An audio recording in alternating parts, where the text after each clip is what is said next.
चलिए आज ऐसे fake fruit and food items आपको दिखाते हैं जिन्हें शायद आप हर रोज कंज्यूम कर रहे हैं। Number 1, white bread. मिलावट का शिकार केवल दूध ही नहीं बल्कि दूध के साथ खाई जाने वाली ब्रेड भी है।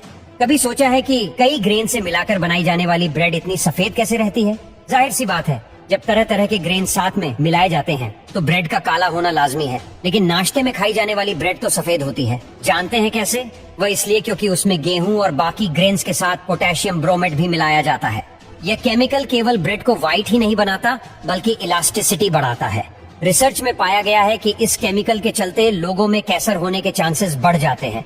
इसीलिए कई देशों में ब्रेड में पोटेशियम ब्रोमेट के इस्तेमाल पर रोक लगा दी गई है, लेकिन भारत में FSSAI के रेस्ट्रिक्शन के बाद भी मैन्युफैक्चरर्स इसे कहीं न कहीं इस्तेमाल करते हैं।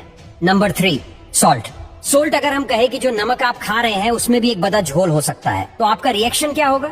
इंडियंस का सोल्ट और स्पाइस इनटेक दूसरे देशों के मुकाबले काफी ज्यादा रहता है, लेकिन दिलचस्प बात है कि मिलावट के दौर में मुनाफाखोरों ने नमक को भी नहीं बख्शा है।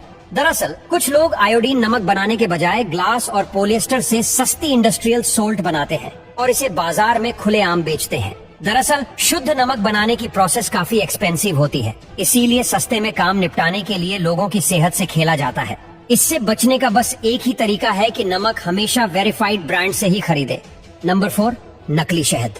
दोस्तों, ये तो हम सबको पता है कि मधुमक्खियाँ सेहत बनाने के लिए फूलों का इस्तेमाल करती हैं, पर नकली शहद बनाने के लिए इन पालतू मधुमक्खियों का इस्तेमाल किया जाता है। पर ये मधुमक्खियाँ फूलों का रस चूसकर शहद नहीं बनाती, बल्कि इनके बॉक्स के ऊपर चीनी को इस तरीके से घेर दिया जाता है कि बाद मधुमक्खियाँ इस चीनी को खाकर बॉक्स के अंदर वापस चली जाती हैं और फिर इस प्रोसेस से जो शहद तैयार होता है वह नकली शहद होता है। अब आइए जानते हैं नकली शहद को कैसे पहचान सकते हैं।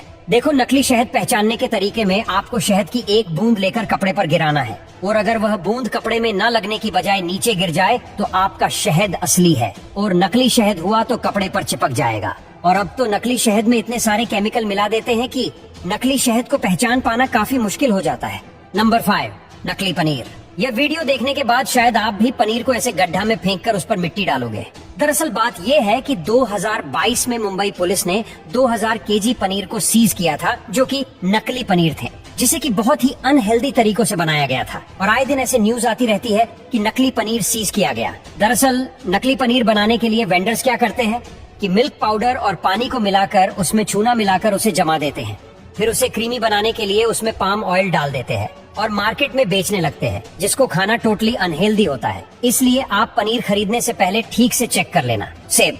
हम सभी जानते हैं कि सेब केवल कुछ लिमिटेड हिल एरियाज में होते हैं। अब जरा टेक्निकली सोचिए, हिल एरिया से चमकदार सेब 140 करोड़ आबादी तक पहुंचाने के लिए मार्केट सप्लायर्स क्या करते होंगे? ज्यादा कुछ नहीं, बस उसके रंग रूप से छेड़छाड़। दरअसल मार्केट में सेब को ज्यादा वक्त तक नया और फ्रेश दिखाने के लिए उस पर वैक्स कोटिंग चढ़ाई जाती है। डॉक्टर्स का कहना है कि कम मात्रा में लगाई गई वैक्स हानिकारक नहीं है, लेकिन मुनाफे की होड़ में रिटेलर्स दबाकर वैक्स कोटिंग से सेब को चमकदार लाल बना देते हैं। वह इससे प्रोटीन के सोर्स से जानलेवा इन्फेक्शन, ब्रीदिंग प्रॉब्लम्स और अल्सर का बाय प्रोडक्ट बना देते हैं।